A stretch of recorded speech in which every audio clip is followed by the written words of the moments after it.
গোলকগঞ্জৰ আগমনিত এখন বিলাসী বাহন 3টা গৰুসহ 4জন সৰবৰাহকাৰীক আটক। শুক্ৰবাৰে দিনৰ 2 বজাত আৰক্ষীয়ে জানিবলৈ দিয়া অনুসৰি গোলকগঞ্জৰ অসম পশ্চিমবংগ সীমান্তত সক্ৰিয় গৰুৰ অবৈধ চোৰাং চালান চক্ৰ। বিলাসী বাহনৰ গোপনে পশ্চিমবংগৰ পৰা অসমত সোমাই আছে চোৰাং গৰুৰ উদ্দেশ্যে বাংলাদেশলৈ চালান দিয়া।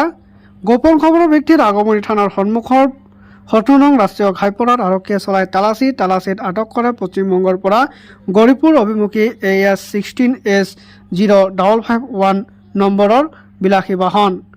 বাহনখনৰ পৰা উদ্ধাৰ হয় মুখ ভৰি বন্ধ অৱস্থাত 3টা চোৰাং গৰু। আৰক্ষীয়ে আটক কৰে বাহনখনৰ চালক জাহাংগীৰ আলম আৰু সহযোগী আনিছুৰ ৰহমানক।